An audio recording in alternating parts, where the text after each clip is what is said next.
Alright, what is going on there, people? So a little bit of an update for you guys. If you guys just want to jump straight to the content, I do have a timestamp of the Dead by Daylight related stuff in the comment section below down there. So if you don't want to hear any of the intro stuff that I'm about to tell you about my whole life story, then go ahead and skip it, because I know a lot of people aren't here just for that. So without further ado, let's get started with this. So I've been really busy as far as my YouTube goes. I put it off a little bit because I'm starting to finalize for school. I have my finals next week, and I just visited Arizona and came back from my trip yesterday. I went out there to go see my girlfriend since she now lives out there.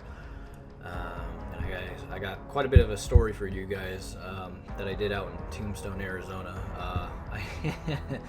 Oh God, it was something else. That'll be a story for another day, though. Probably for my autobiography playlist.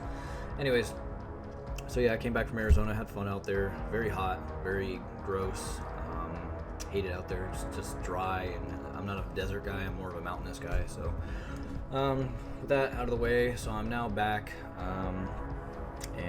Yeah, I'm just trying to continue up school, finish up school, so I can do more content, because I would like to do more content and get back in the saddle, but because school occupies a lot of my time, I can't really do a whole lot with my channel right now. So I know there's a lot of crap going on in terms of the protesting, and the whole coronavirus thing on top of it doesn't help any. We live in really weird times right now. 2020 is a very weird time. So hopefully you guys stay safe out there and arm yourselves, and protect your loved ones, protect your friends, family, whatever. And hopefully you guys stay safe out there. That's all, as much as I can say about it. I'm not going to go into detail with that, because that gets into politics and shit, and I don't think you guys want to hear that. Anyways, so I've been getting quite a bit of money saved up.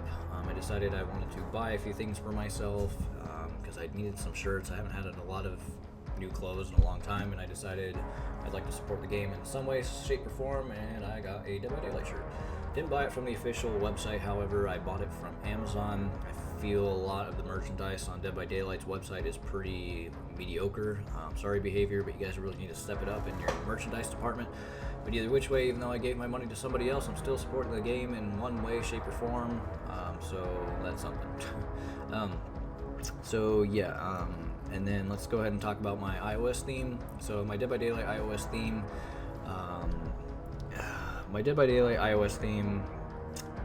I updated iOS 13. I realized my theme doesn't actually work as well as I thought it would on iOS 13. Nobody got back to me and told me that it doesn't work, so I had nobody to test it with. And now that I'm testing it myself on iOS 13, I realize it is completely, well, not completely broken, but the notifications part of it is broken. When Windows, back in March, Windows wiped all my progress that I made on the theme, and so I have to pretty much start all over again. And so that's what I'm going to do eventually once I'm done with school. Excuse me. I want to go ahead and take the time to remake the theme all over again. This time I'm going to spend some time with it. Happy Clown made some new icons, so it'll give me some more icons to work with for the iOS theme, as well as any other additional features that iOS 13 came out with, and I can theme to the Dead by Daylight related content. So that's for that. I guess we can go ahead and just talk about the content now. So, excuse me. So we now are, what is it, chapter 16? I think it was chapter 16. So we got Silent Hill, right? It's funny because obviously I was in Arizona when they posted the anniversary stream event thingy, or what they were going to talk about, essentially, right? And when I woke up onto my YouTube channel, or my YouTube page, where they recommend you a bunch of videos and shit, and the drop for the Silent Hill trailer came out, and I was like, whoa, holy shit, we're getting Silent Hill as the DLC. And I looked at it and I was kind of blown away, because I never would have thought that Konami would have actually given the license out to another company. Because let's face it, Konami has not really been treating the Silent Hill franchise with the respect that it deserves. They're pretty adamant about keeping it in the trash, leaving it to rot. I mean, we saw this with PT. PT looked like it was very promising, and then they canned it. So, and a lot of people are still very passionate about PT. I mean, it still lives on today. I mean, there's people that have converted the whole entire PTB, or not PTB, sorry. They've converted the whole entirety of PT from, being that it was a PS4 demo, I believe, and then they recreated it within Unreal Engine before it got taken down. So it's they took all the assets from PS4 from that demo, and then they recreated it within Unreal Engine. You can look it up. I'm sure the files are still there on the internet, but you can technically play it on the computer. It's called, just type in Unreal Engine 4 PT or something like that, and you'll probably find it. That probably rose some red flags on Konami with me, and now they're gonna flag this video or something, but I didn't put any link, so who knows. So yeah, the characters that we're getting are Pyramid Head and Cheryl Mason. So I did do some gameplay on my laptop, well, not of the killer, unfortunately, because my laptop just could not handle it. But what you're going to see is footage that I saved on my laptop of me basically going over the perks, going over the characters, their lore, their backstories, and things like that. But as far as actually playing, unfortunately, I didn't manage to capture any footage before they took down PTB today. They took it down today, so I could not get any footage of me playing it from my actual computer. I don't have the best laptop in the world, guys. Unfortunately, I'm sorry, but I just don't have that kind of money. I could technically afford one, but that's not where I'm trying to save my money right now. I'm trying to get a new car. So yeah, my laptop's not the best in terms of streaming and recording. So what you're seeing, the footage that you're gonna see is actually based off of my laptop here. So we'll get into that in just a bit. Yeah, so the Silent Hill content will be releasing, I believe it is June 16th, right? Let's look that up really quick. I'm terrible. I'm terrible. Hill content. Release. So yeah, so June 16th. So we're going to be getting it June 16th. And then the anniversary event, I believe that's going to be starting on June 23rd. And let me look that up because I pulled it up here. So yeah, June 23rd is when the anniversary event is going to happen for Dead by Daylight for their 4th anniversary event, and then it's going to end on July 7th. So I look forward to that. I will probably be participating in the event heavily to get any cool, maybe they're doing some weird, I don't know, exclusives or something. I don't know per se.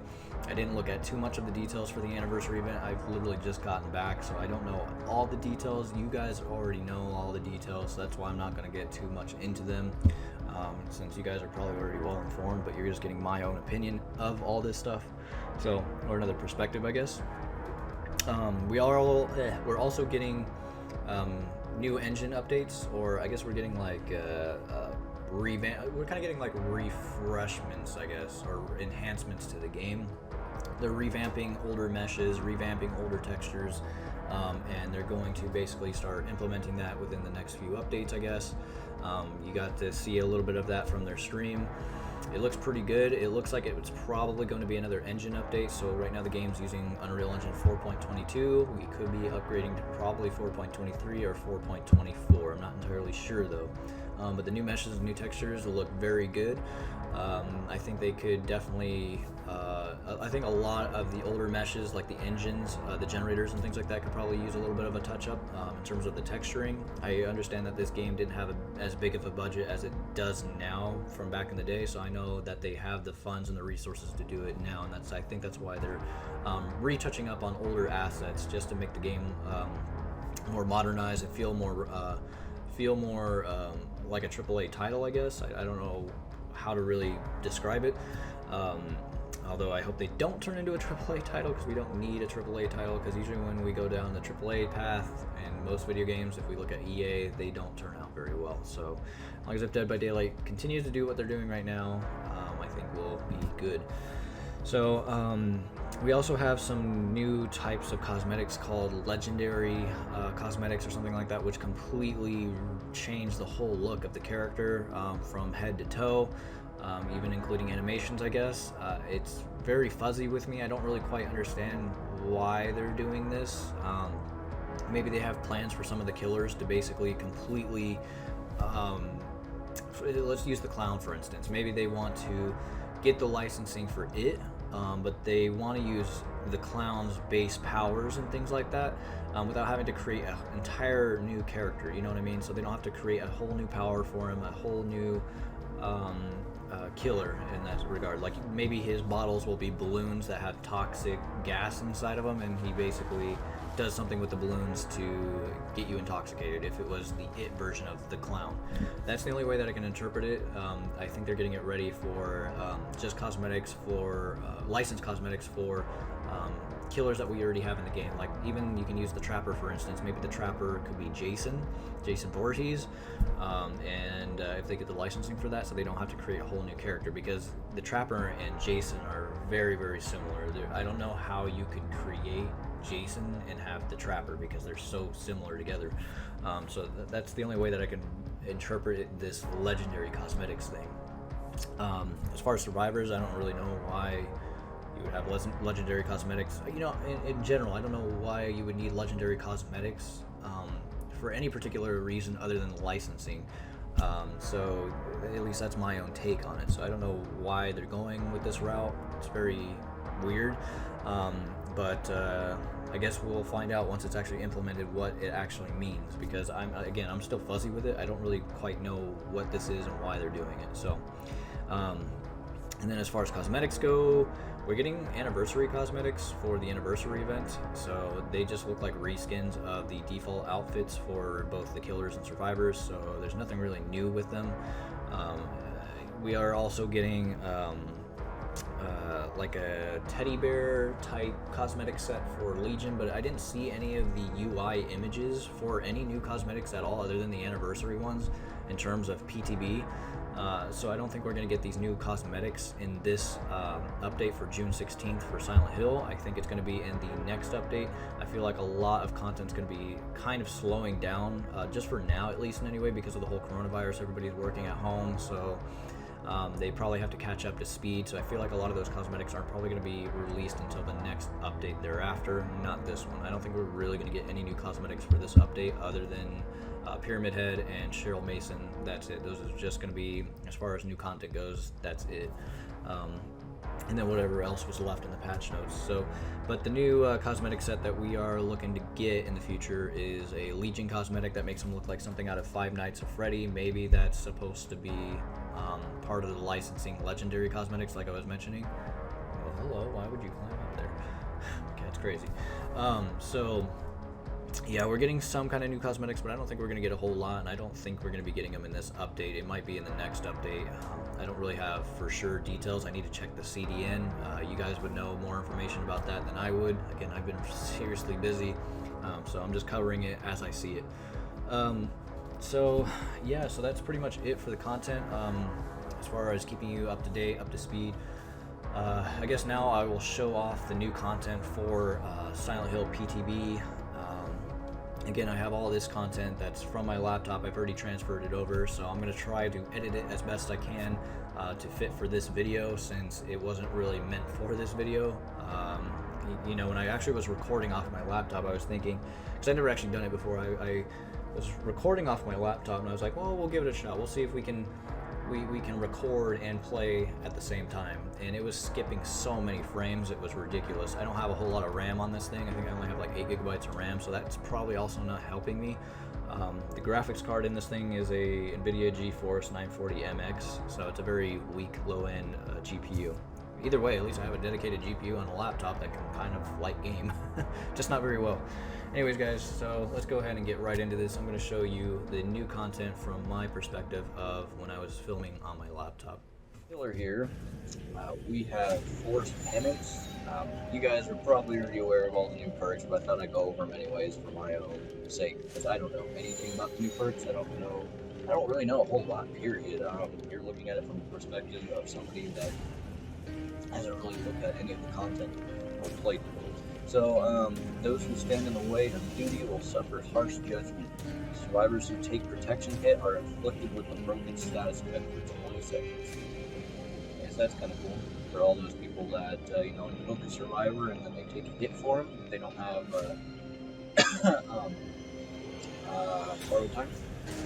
So, Trail of Torment, you guide your victims along the path of pain and punishment.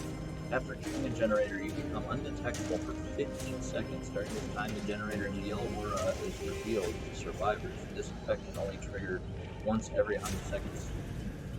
So what I'm getting out of that, now I might be a noob with how I'm interpreting this, but it's kind of like an insidious perk. So what I'm assuming is you kick the generator, you become insidious, like the perk, undetectable, and then the survivors will know. During this time, the generator's yellow aura is revealed to survivors. Okay, so that means that they can then go to that generator again, work on it, I guess, and then you will be able to then attack them. They wouldn't know that you're just chilling there waiting for them to get rid of the generator. That's my interpretation of that, but I don't know if that's necessarily true because I've never seen it for part. Deathbound. Those whose lives are intertwined in darkness are destined to suffer together. When a survivor heals, another survivor from one health state at least 32 meters away from the killer, the survivor performing the healing action will scream, revealing their location and activating Deathbound for the next 45 seconds. During that time, the survivor will suffer from the oblivious status effect when further than 16 meters away from the healed survivor. Holy crap, that's actually pretty awesome perk. I would like to see how OP that would become. So many people heal each other, you know? That's part of the mechanic of the game, right? I mean, other than self-care, a lot of people self-care too, but that's the other thing. I wonder if that even applies to people who use self-care. They scream from themselves, but so that's very interesting. I think this is probably the most powerful perk out of this guy. So. Alright, and I thought I would read the backstory. I don't know the thing. I haven't really played a whole lot of the Silent Hill games when I was younger. The reason I haven't really played it or any of the PS2 ones, so I don't know a whole lot of the lore behind Silent Hill, but I've always been fascinated with the franchise. So, if you're familiar with Pyramid Head, a lot of the lore, if they do go by the lore, they probably would have to because it's licensed, then you already know the backstory of Pyramid Head. But I would like to still look at the character information. So here's the backstory. How long is it? It's actually relatively short, probably because there's not a whole lot of information on it, probably. So, a sadistic and merciless executioner, Pyramid Head is fixated on dispensing punishment through pain. Encumbered by the steel frame upon his head and a hulking great blade in tow, he stalked the hellish corridors of Silent Hill, committed to a duty that no one truly understood. Where he trod, even monsters fled from the shadows, and those who crossed his path fell victim to unrestrained acts of aggression. When his duty was complete and his presence was no longer needed, he prepared for a long rest, yet his skills were required elsewhere. The fog that streamed over him was somehow different than that was accustomed to in Silent Hill. As if each wisp contained the nerves of a creature, writhing, seeking him out, there was an unspoken agreement in that moment. The billowing cloud was an invitation to duty and sadism, and Pyramid Head, taking a step into the fog, accepted his obligation once more. Okay, so that's his backstory. So there's not a whole lot about him. I guess he's always going to be kind of mysterious in the Silent Hill franchise. Yes, we can go ahead and look at the survivor.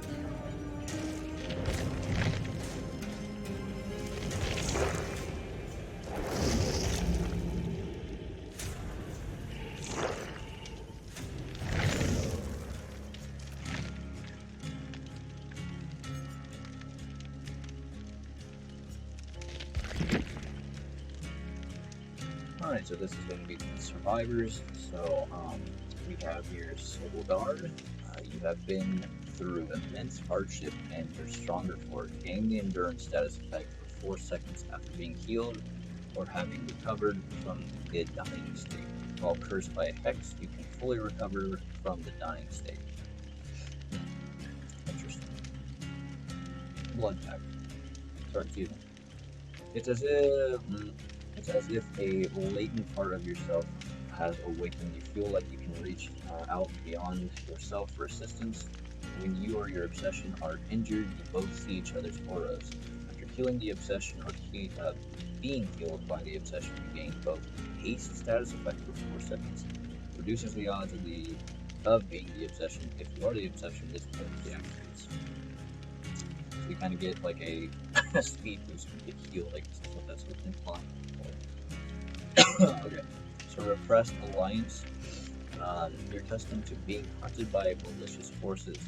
You've begun using it to your advantage. Repressed alliance activates after repairing generators for a total of 80 seconds. When repairing a generator while the perk is active, press the active ability button to call upon the entity to block the generator for 30 seconds. This perk deactivates. The generator will be revealed by a white aura to all spirits. Okay, that doesn't make sense. Why would you want to do that? Repairing a generator while this perk is active, press the active ability button to call upon the entity to block the generator for 30 seconds.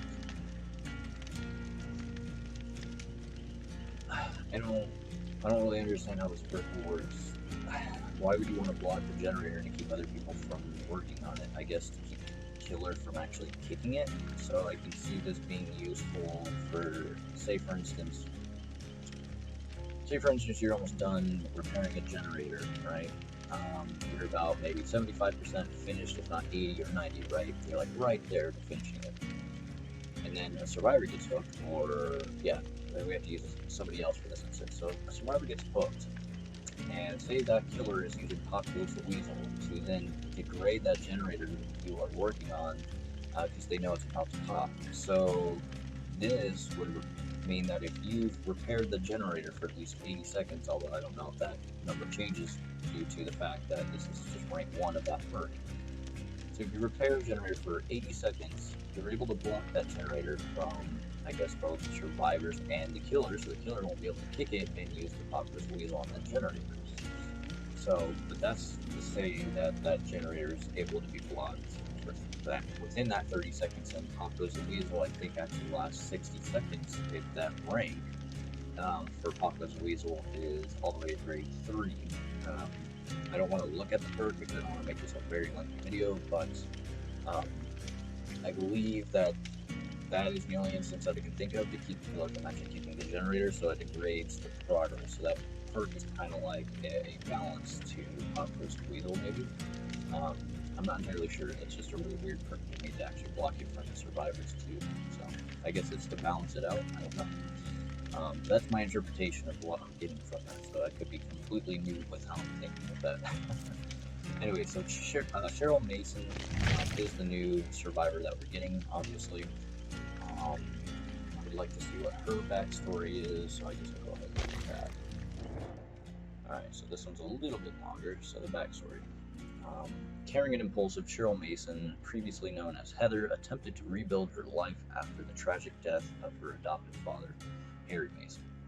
While she had freed herself from the religious cult that pursued her since birth, she was shackled by the guilt of her father's death. A darkness punished her every night under the guise of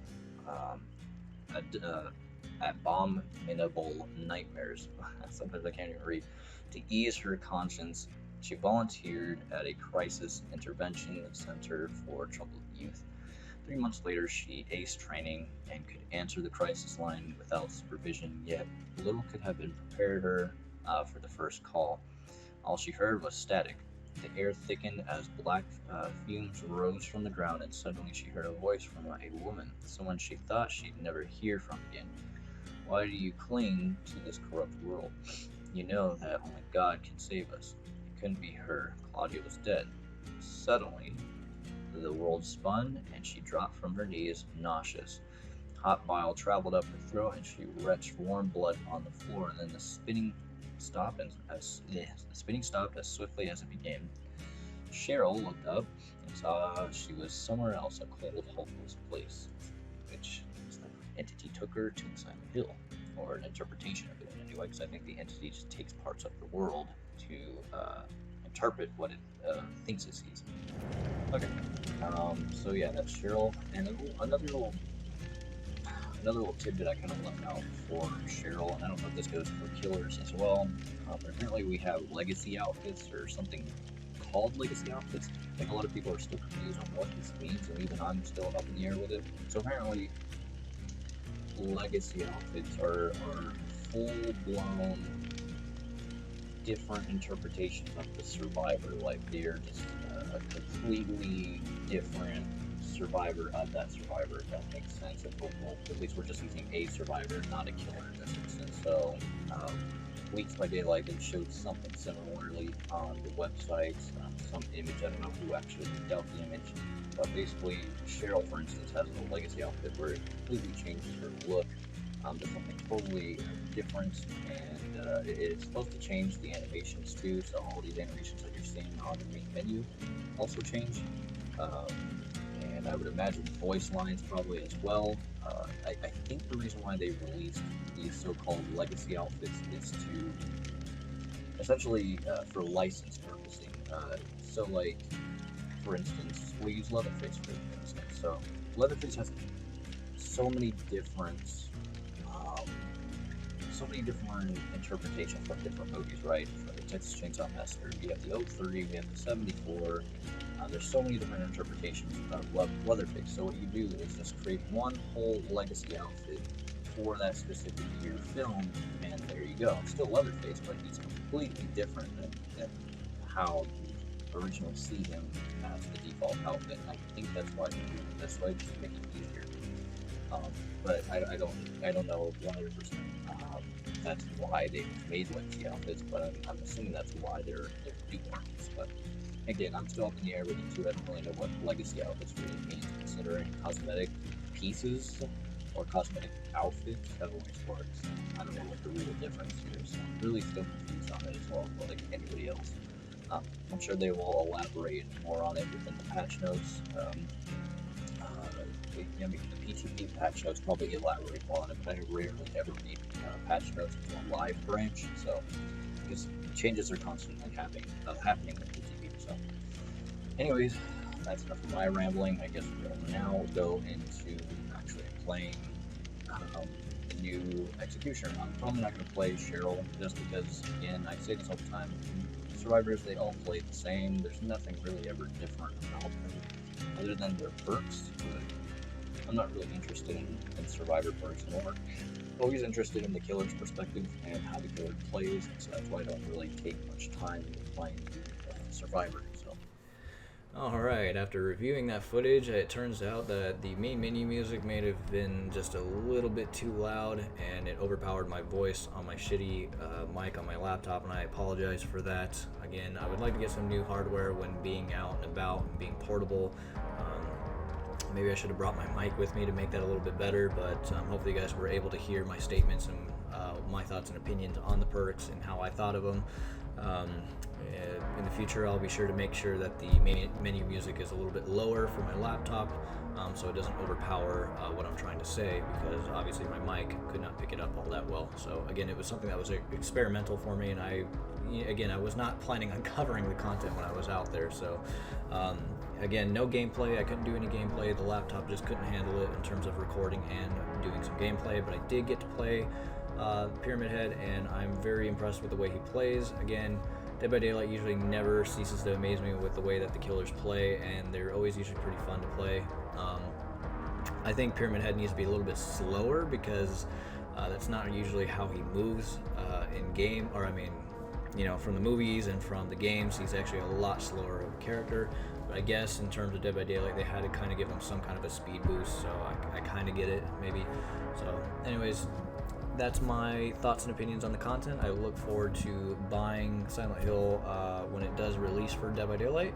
Hopefully you guys had a good one, and if you have any questions, comments, or concerns, please feel free to leave them in the comment section below. I plan on getting back into don't do it, don't do it, don't do it, don't do it, don't do it, don't do it. I like messing with her. Kitty. Anyways, I plan on getting back into making more content after I'm done with my finals. Once I'm done with my finals, I will definitely try to get back into the saddle and make more content for this channel. A little bit, by the way, the totem in the background, I added the stick to the nose. It's now glued in there, so I am still kind of working on that here and there. So that thing needs to get finished already, but I need the apothecary to finalize that thing. So anyways, guys, have a good one. I will see you in the next video. Peace out.